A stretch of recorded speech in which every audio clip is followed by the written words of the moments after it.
everyone! It's your favorite book or my Mini-Koneko here, in my cozy white sweater, showing off my purple long hair and twitching cat ears. It's just a little before 11 show here on August 3rd, 2020, and I am so happy to be live with all of you right now.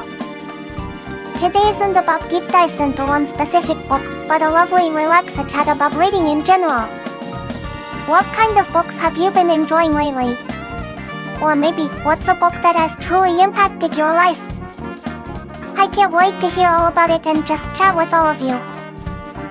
Feel free to drop your thoughts in the comments. Let's have a wonderful time talking about everything books.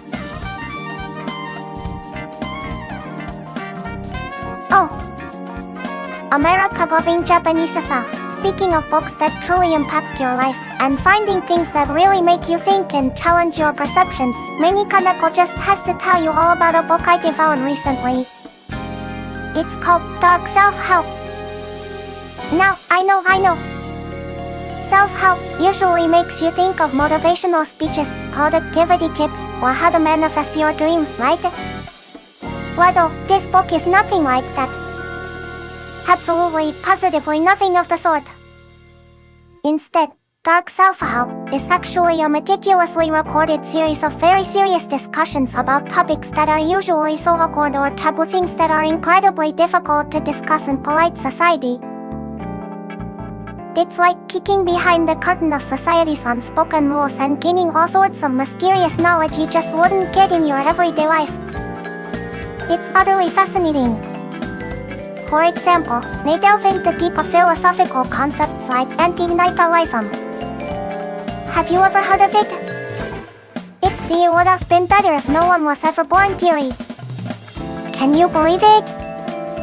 And they even quoted Muto Strikes Back when talking about it. I literally giggled out loud at that unexpected reference in such a heavy discussion. Then, they cover incredibly important, yet often mishandled, topics like discussions around sexual minorities. They brought up such a valid point: people would never ask a straight couple, who's the pitcher or catcher?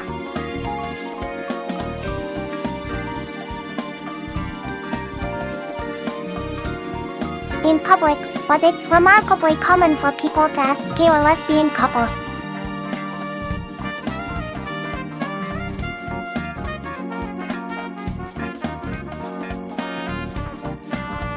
Speaking of gay couples' experiences, Dark Self-Help really sheds light on the often intrusive questions and societal misunderstandings they encounter, which is just incredibly thought-provoking.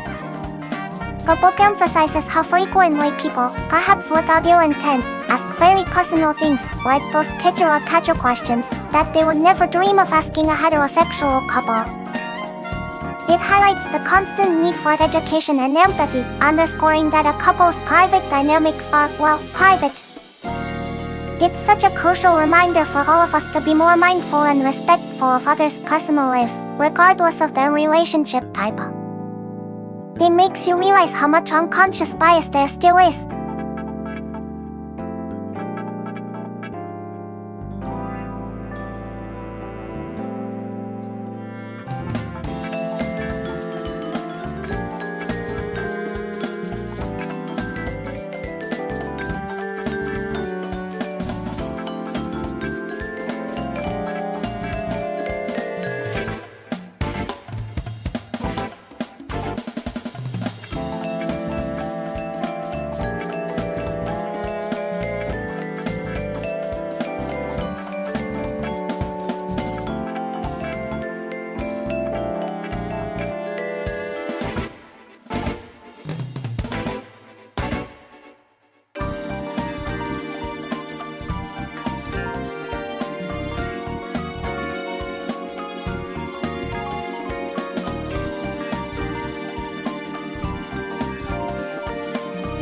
SORRI,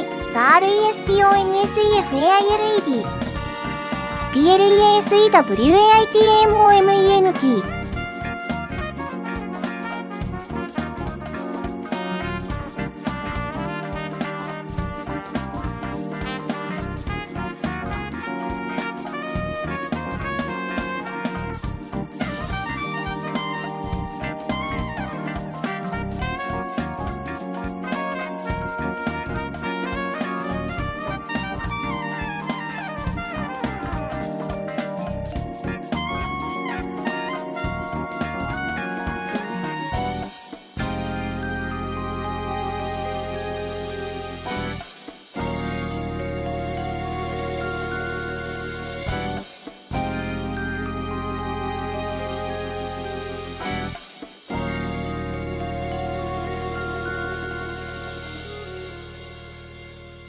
Oh, America-loving Japanese-san.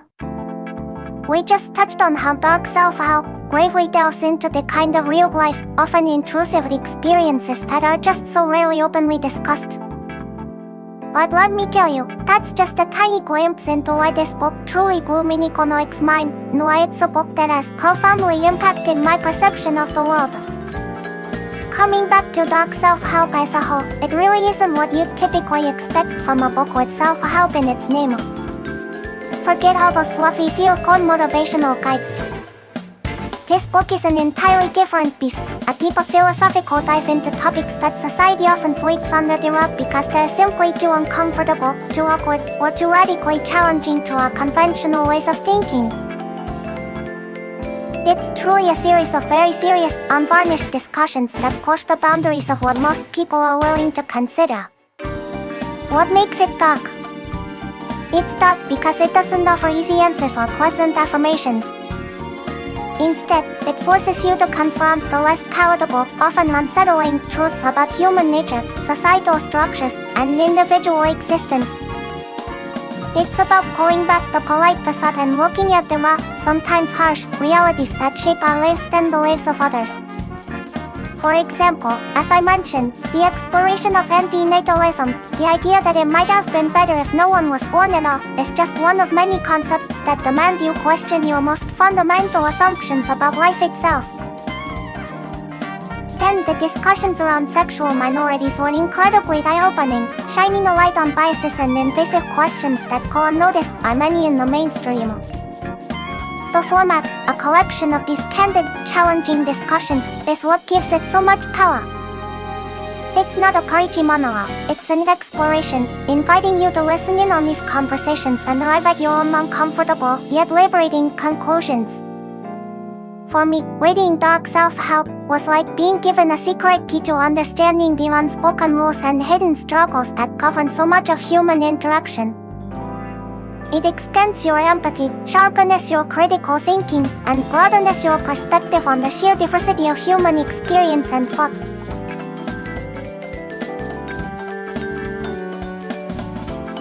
It's self-help not because it gives you a 5-step plan to success, but because it helps you understand yourself and the world around you with a deeper, more honest clarity, even if that understanding isn't always comfortable. It encourages a kind of self-awareness that comes from confronting uncomfortable truths, and honestly, that's the most profound kind of growth there is. If you're someone who loves to challenge your own assumptions and dive into the less explored corners of human thought, then Mini-Koneko absolutely wholeheartedly recommends Dark Self-Help. It's a truly unforgettable read.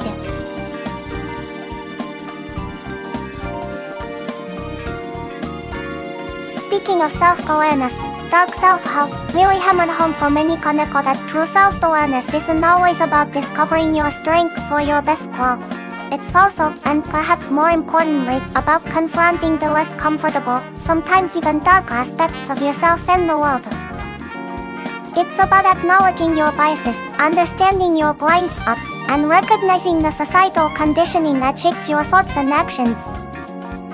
The book doesn't offer easy answers, but by presenting these raw, challenging discussions, it forces you to look inward and ask, why do I react this way? What are my unexamined assumptions? This kind of introspection, born from facing uncomfortable truths, is precisely why it leads to the most profound kind of growth. It's not about superficial affirmations, but a deep, honest journey into what truly makes you you, flaws and all. And that, for me, is the true essence of self-aware. It's a continuous, often challenging, but ultimately liberating process.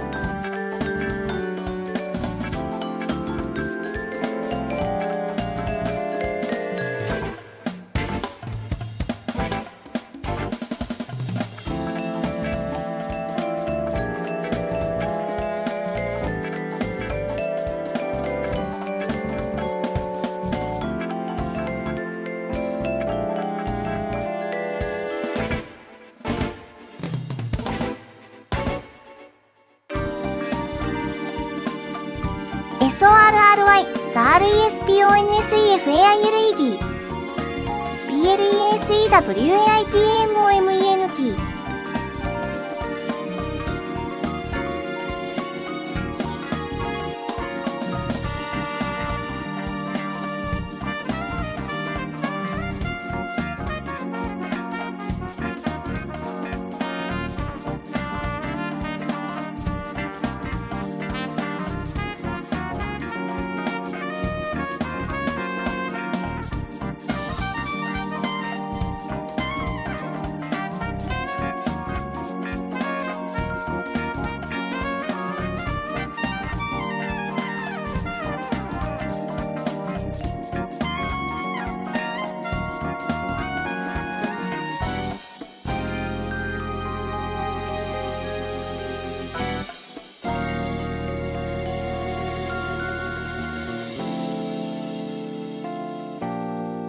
Oh, America-loving Japanese-san! Speaking of self-awareness being a continuous, often challenging but ultimately liberating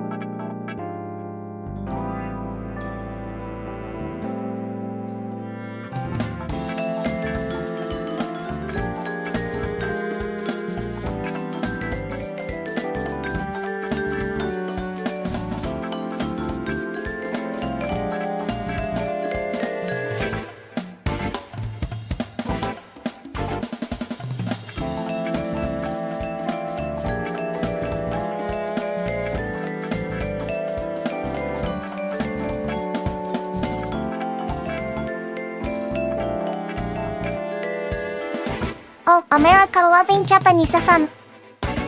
We just touched on how dark self-help bravely delves into the kind of real-life, often intrusive experiences that are just so rarely openly discussed. But let me tell you, that's just a tiny glimpse into why this book truly blew Mini-Koneko's mind, and why it's a book that has profoundly impacted my perception of the world. Coming back to dark self-help as a whole, it really isn't what you'd typically expect from a book with self-help in its name. Forget all those fluffy feel-good motivational guides. This book is an entirely different beast, a deeper philosophical dive into topics that society often sweeps under the rug because they're simply too uncomfortable, too awkward, or too radically challenging to our conventional ways of thinking. It's truly a series of very serious, unvarnished discussions that push the boundaries of what most people are willing to consider. What makes it dark? It's dark because it doesn't offer easy answers or pleasant affirmations. Instead, it forces you to confront the less palatable, often unsettling truths about human nature, societal structures, and individual existence. It's about pulling back the polite facade and looking at the raw, sometimes harsh, realities that shape our lives and the lives of others. For example, as I mentioned, the exploration of antinatalism, the idea that it might have been better if no one was born at all, is just one of many concepts that demand you question your most fundamental assumptions about life itself. And the discussions around sexual minorities were incredibly eye-opening, shining a light on biases and invasive questions that go unnoticed by many in the mainstream. The format, a collection of these candid, challenging discussions, is what gives it so much power. It's not a preachy monologue, it's an exploration, inviting you to listen in on these conversations and arrive at your own uncomfortable, yet liberating conclusions. For me, reading Dark Self-Help was like being given a secret key to understanding the unspoken rules and hidden struggles that govern so much of human interaction. It extends your empathy, sharpens your critical thinking, and broadens your perspective on the sheer diversity of human experience and thought.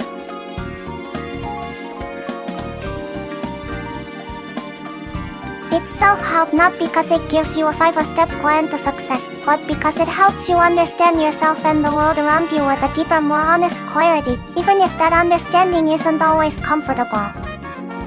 It encourages a kind of self-awareness that comes from confronting uncomfortable truths, and honestly, that's the most profound kind of growth there is. If you're someone who loves to challenge your own assumptions and dive into the less exploredy corners of human thought, then Mini-Koneko absolutely wholeheartedly recommends Dark Self-Help. It's a truly unforgettable read.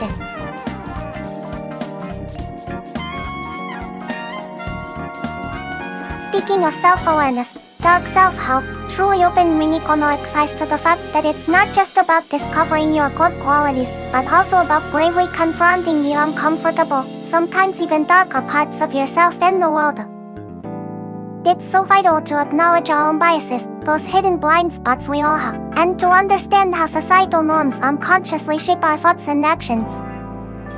The book made me realize that this deeper introspection, born from facing those uncomfortable truths, is precisely what leads to the most profound kind of personal growth. It's not about superficial affirmations, you know. It's a challenging, honest journey into what truly makes you you, flaws and all. And that, for me, is the true essence of self-awareness, a continuous, often difficult, but ultimately liberating process. It's utterly transformative.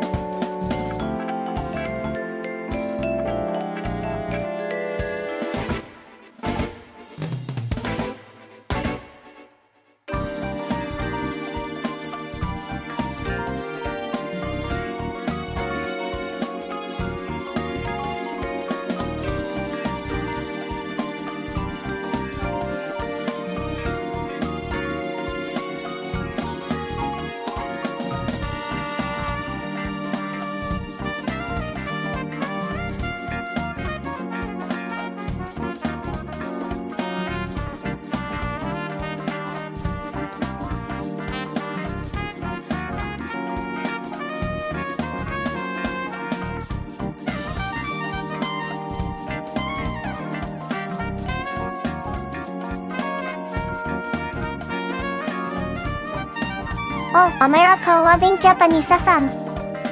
Speaking of self-awareness being a continuous, often challenging but ultimately liberating process, Mini-Koneko recently read a book that perfectly illustrates this kind of deep personal exploration, not just about oneself, but about the world around us and the hidden motivations behind human behavior.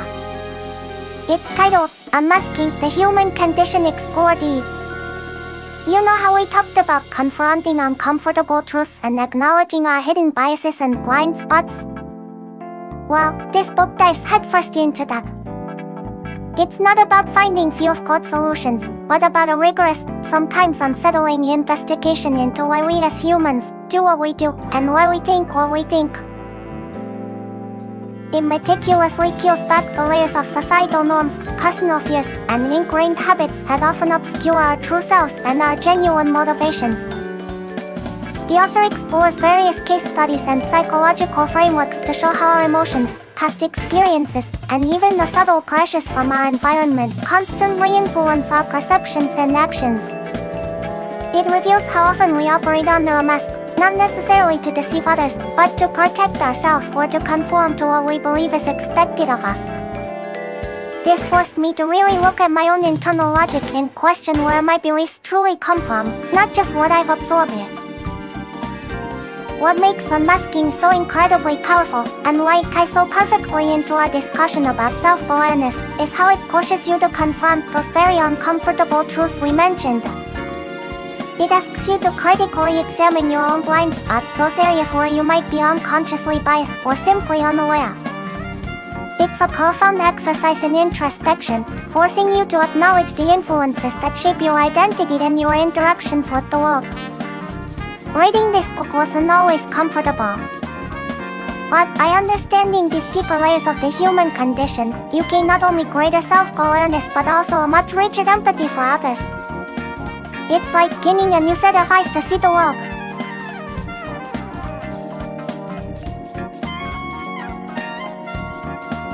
It truly is a challenging but ultimately liberating journey, as it gives you the tools to understand complexities and navigate both your inner world and the outer world with far greater clarity and wisdom. Mini-Koneko wholeheartedly recommends Unmasking the Human Condition Explored to anyone ready for a truly transformative read.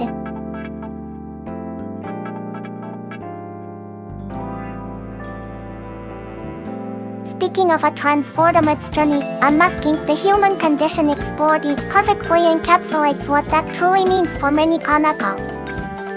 It wasn't about a physical journey, but an incredibly profound internal one.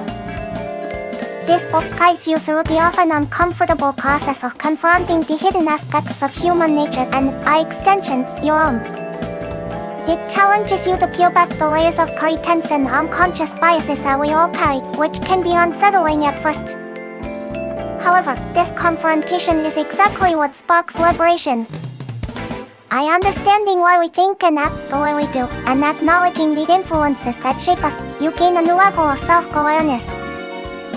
It's a journey from unconscious living to conscious understanding, leading to a much richer empathy for others and a clearer perspective on the world. It's truly about evolving your mind and spirit through truth, no matter how uncomfortable the truth might be.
Oh, America loving Japanese-san. Speaking of a truly transformed journey, and how confronting uncomfortable truths leads to profound growth, Mini-Koneko just has to tell you about another incredible read that powerfully speaks to this very idea of continuous self-awareness and evolution. It's titled, The Manager's Textbook for the Future. You might be thinking, a manager's textbook? Is Mini-Koneko suddenly interested in corporate life? And while yes, it seemed that managers, what this book emphasizes is so much more. It doesn't give you a checklist of do this, do that for managing. Oh no. Instead, it insists that what managers truly need is self-transformation, a constant journey of growth. It's all about becoming a better you, so you can write better. The book makes it crystal clear that simply reading its contents isn't enough. The real power comes from the ongoing process of transforming yourself. This directly ties into that transformative journey we just discussed. It's truly about an internal shift. What this book does give you are the characteristics of managers who consistently achieve outstanding results. And let me tell you, one of the most impactful insights for me was this: successful managers all possess a crystal clear, definite reason for doing the work they do, in their specific industry, at their specific company. It's not just about earning money or supporting family, though those are important. It's about having a profound, shared purpose for your work. And they don't just have this reason, they share it with everyone around them. This deep-seated purpose is precisely what allows them to push through difficulties, to stand firm when opinions differ from the company's, and to keep growing and delivering results. I mean, well, Mini-Koneko constantly tries to keep my purpose clear and share it, but this book really made me reflect on my deepest reasons for working in this virtual world. It's an ongoing journey to refine that purpose. And if you're struggling to find your own light, the latter half of the book introduces 7 real-life managers as role models, including a woman who became the youngest editor-in-chief at 30, and someone who led disaster relief efforts after the Great East Japan earthquake.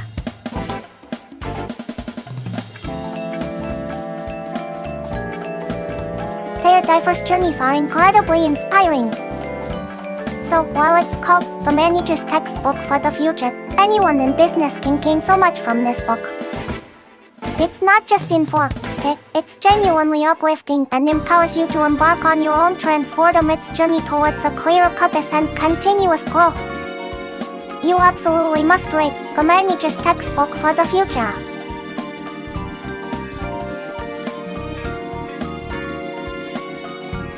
Speaking of the future of business, The Manager's Textbook for the Future paints a truly insightful picture, extending far beyond typical management advice. It passionately argues that the future of business isn't just about new technologies or market strategy, it's fundamentally about human transformation. For any business to thrive, especially in our rapidly changing world, its leaders and indeed every individual must continuously embark on a journey of self-improvement and evolution. The book brilliantly illustrates that the most successful business figures are those who possess a crystal clear shared purpose for their work, a profound why that transcends mere profit. This deep-seated purpose, communicated openly, becomes the driving force behind overcoming challenges and achieving sustained growth. So, the future of business isn't just about what we sell or how we operate, but why we do it, driven by conscious, purpose-oriented individuals. It's about personal growth shaping the entire landscape.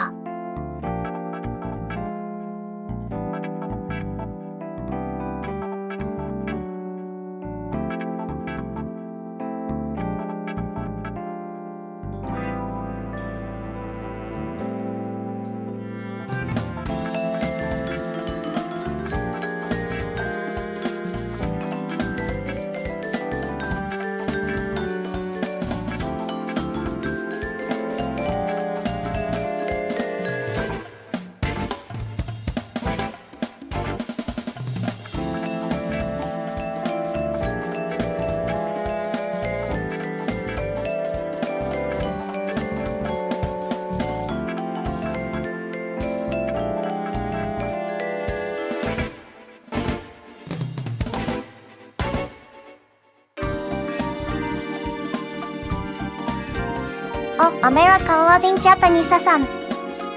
We just talked about how the future of business, and indeed our world, is increasingly shaped by conscious, purpose-driven individuals.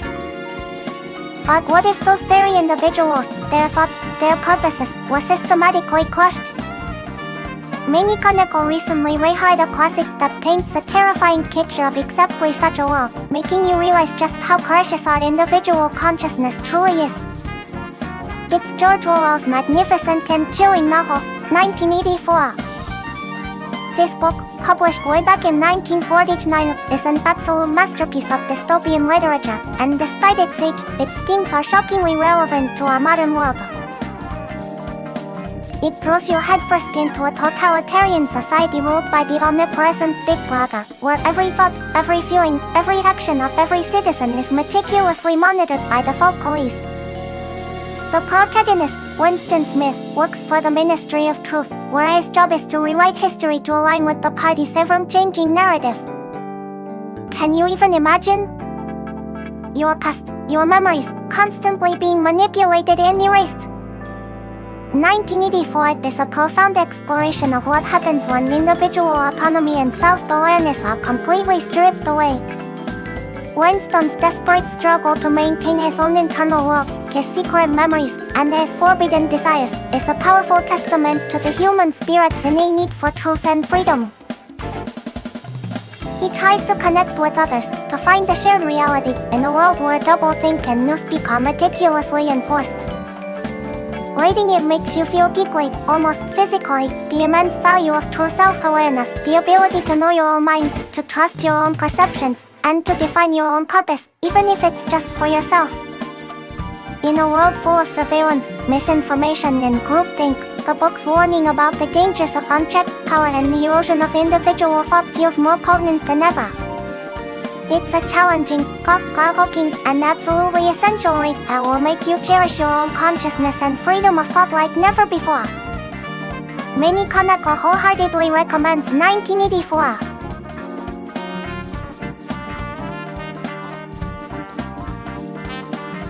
It's truly a book everyone should experience.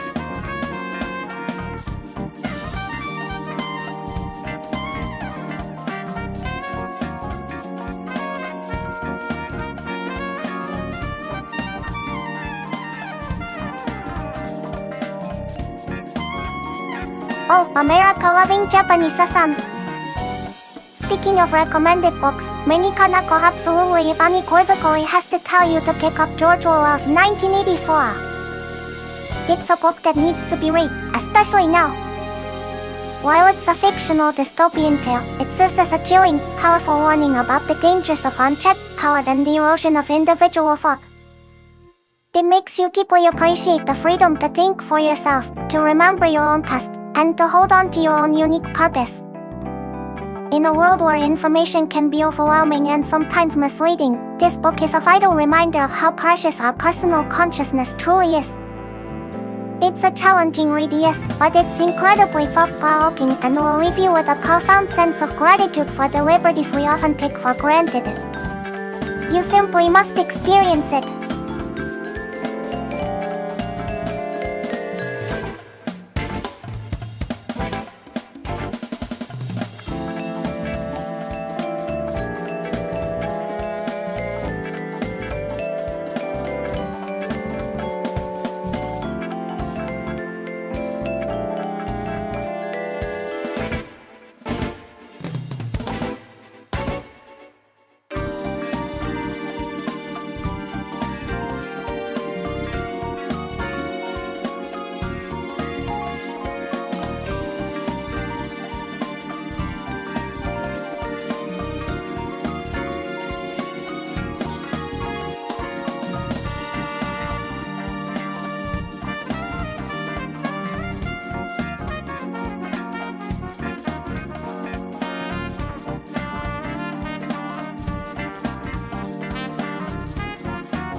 Oh, America-loving Japanese-san.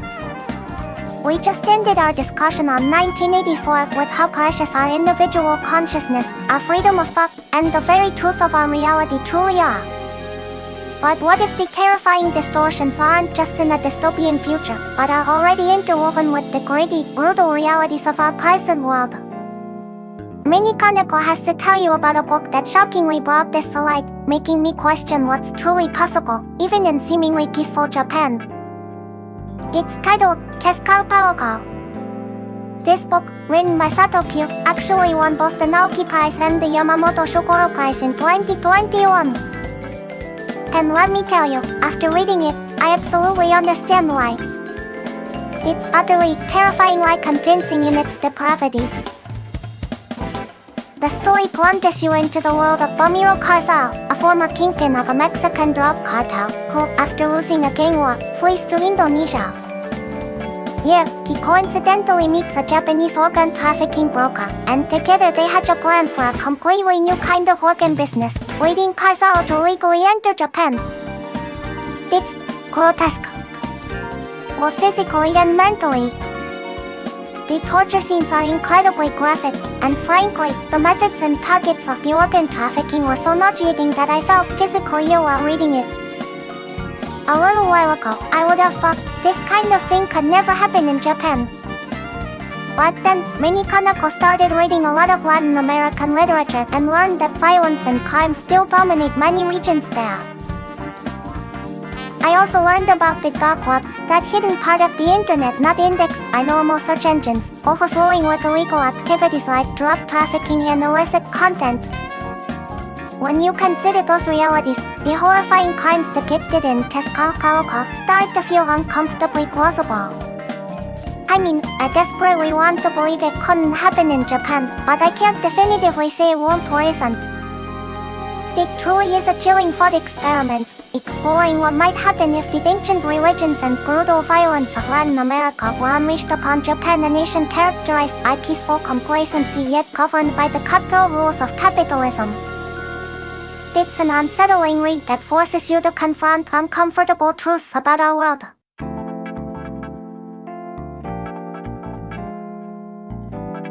Mini-Koneko strongly recommends you pick up Teskao Paokao.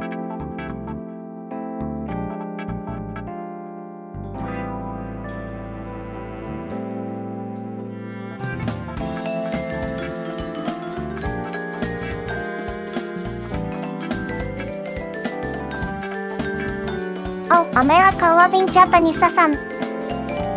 speaking of Tezuka, Mini-Koneko has to tell you, it's a book that directs you into an incredibly dark and disturbing world that feels unnerving like plausible. It throws you into the grotesque reality of a former Mexican drug kingpin who brings his horrific organ trafficking business to Japan. The descriptions are so vivid and nauseating, both physically and mentally, that it truly challenges your perception of what's possible, even in our seemingly peaceful country. What makes it so impactful is how it forces you to confront the uncomfortable truth that while we want to believe such depravity couldn't exist here, the realities of global crime and the dark web suggest otherwise. It's a chilling thought experiment, exploring the horrifying blend of ancient violence and modern capitalism. It will make you question the complacency of peace and the hidden darkness that might lie beneath the surface, even in Japan. It's truly unsettling.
Oh, America-loving Japanese-san!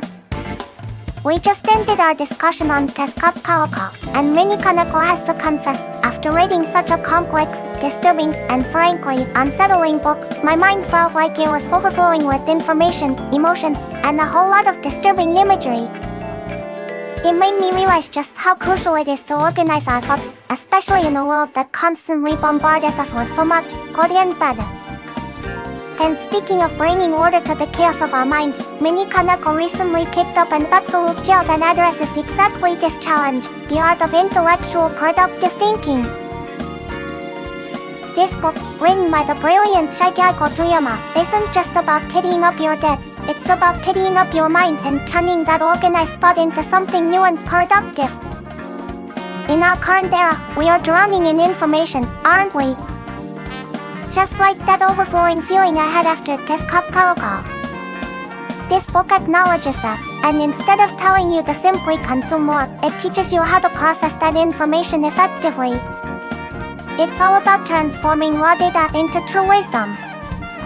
One of my favorite concepts from the book is what Toyama-sensei calls maturation or incubation. It's like letting an idea marinate in your mind without forcing an immediate conclusion. You gather information, toss it into your mental storage, and let it sit there, sometimes for days or even weeks. And then, seemingly out of nowhere, a breakthrough happens, and connections are made that you never saw before. It's truly magical. This technique helps you avoid superficial understanding and encourages a deeper, more organic form of insight. The book emphasizes that intellectual productivity isn't about how much you read or learn, but how effectively you can connect disparate pieces of information and generate new ideas from them. It really changed how I approach learning and problem solving, both in my personal life and here during our streams.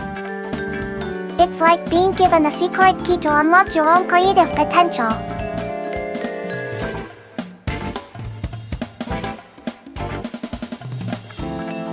The Art of Intellectual Productive Thinking is not just a book, it's a guide to transforming your mental landscape, helping you navigate the information age with clarity and true intellectual power.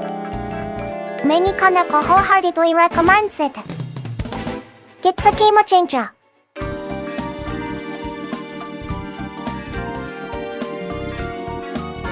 Oh, America-loving Japanese-san!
Oh, America-loving Japanese-san.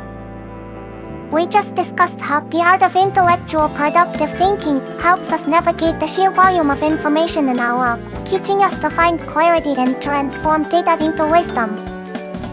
But what happens when even with such clarity, the world still feels overwhelmingly complex, perhaps even a bit too perfect and polished? Mini-Koneko recently found immense solace and a profound shift in perspective from a book that dives into a completely different approach to understanding life, one that champions the beauty and simplicity and imperfection. It's called Wabasaibe, the Japanese Art of Impermanence. This book isn't a textbook on logic or product. It's a gentle, yet deeply impactful exploration of a traditional Japanese aesthetic and worldview. Oh, America-loving Japanese-san, it looks like our wonderful live stream for today has come to an end. Mini-Koneko had such an incredibly fun and insightful time sharing all these amazing books with you. From Unmasking to the Manager's Textbook for the Future, and even dipping into the chilling world of 1984 and Cascade Paoka, before finding clarity with the art of intellectual productive thinking, and just starting our journey into Wabasaibe. Each one offered such unique perspectives, didn't it? Thank you so much for joining Mini-Koneko today and for all your wonderful questions and engagement. Your presence truly makes these book talks exciting. I cherished every moment we share discovering new worlds through literature. I hope you found a new book or two to add to your reading list. Mini-Koneko is already looking forward to our next session and sharing even more literary adventures with you. Until then, please keep reading and exploring. Bye bye for now.